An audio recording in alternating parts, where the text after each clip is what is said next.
Alright, silly people, here's the situation. We're revisiting this problem again. Um, it's the sphere with the two hemispheres that are fixed at different electric potentials, and we're looking for the radiation fields at the power. And so all of this is fine, actually. This is cool for now, even though it's a little bit off the beaten path. Um, we're going to find out that looking for the vector potential isn't actually too useful, even though it's what we did for a long, long time. Uh, Pretty much just deriving the prior conditions to solve this problem.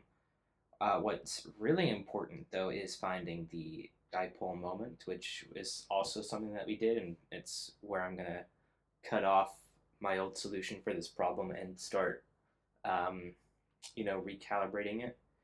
Um, so with this form of the dipole moment, you don't want to keep it. You actually want to turn it into a one that's like actually has this e to the minus I omega t stuff instead.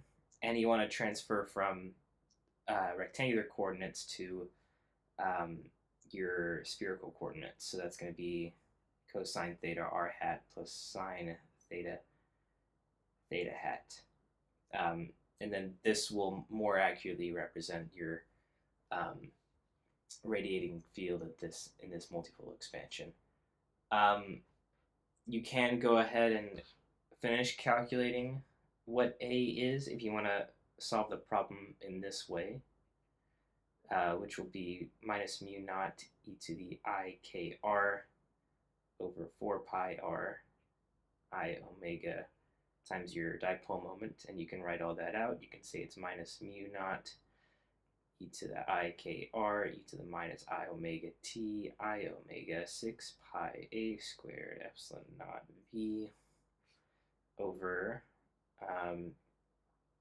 4 pi r times cosine theta theta hat plus sine theta phi hat. And that's not theta hat, that's r hat.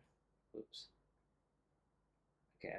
Um, and you could even simplify that and say that it's minus 3a squared v.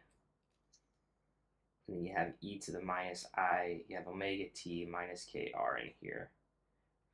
And you just have 2rc squared on the bottom times your unit vector. And so if you want to proceed by taking this vector potential and then um, turning it into the magnetic field by taking the curl of it, that's a awesome approach. But my guru told me that you need to not do that and instead just try and take the um, dipole moment that you found. And I'm working in natural units now. You just take the dipole moment, you say it's I omega r times omega squared over 4 pi r n hat cross p, where n hat is the direction of your propagation. Um, so you can get that by saying that it's equal to minus 6 pi, just plugging in what the dipole moment is, epsilon naught, you have e to the I omega minus I omega, and I'm going to put t minus r here. You have v, you got a squared's already taken care of, natural units, so epsilon naught actually goes to 1. And so, and it's all over 4 pi r.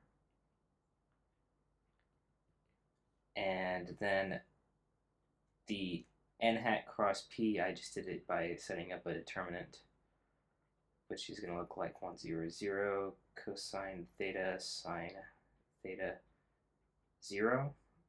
And so overall, this magnetic field is going to be pointing in the minus phi hat direction.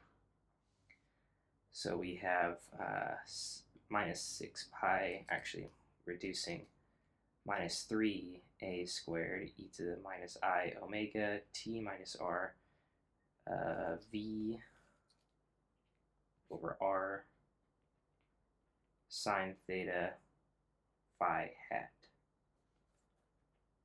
And it's supposed to be a 2 on the bottom. And then I forgot to multiply by omega squared here and here. Awesome. Now everything's looking cool. You can get your electric field in a much similar way. Again, working in natural units, so usually Faraday's law would read like this, but in natural units it's just going to read like this. So flipping the sign and then taking the cross product of r hat with phi hat, which actually gives minus theta hat, so you might maintain your minus sign. So you get 3a squared e to the minus I omega t minus r v omega squared over 2r sine theta hat. And then you can get your radial distribution of power, no, your angular distribution of power in much the same way. So it's r squared over 2 e cross b star. So you'll end up with your exponents going away, and you'll just end up basically multiplying the magnitudes of the electric field and magnetic field. And so those are going to look like r squared over 2, 9a fourth v squared sine squared theta omega fourth over 4r squared. 4r squared, and then simplifying, you'll have 9a fourth v squared omega fourth over 8 times sine theta squared, sine squared theta. And so you can calculate your total radiated power then by doing the integral of this stuff over all solid angles. So you do it from 0 to 2 pi d phi, from 0 to pi, sine squared theta d theta. So you have sine third theta. Those integrals are going to look like, this is 2 pi, this is, I just looked this up in a table, it's actually 4 thirds. Oops. 4 thirds. So when everything simplifies, you just get, you're actually multiplying by 8, so the 8 will go away, and you're dividing by 3, so you end up with 3a fourth v squared omega fourth pi. All right.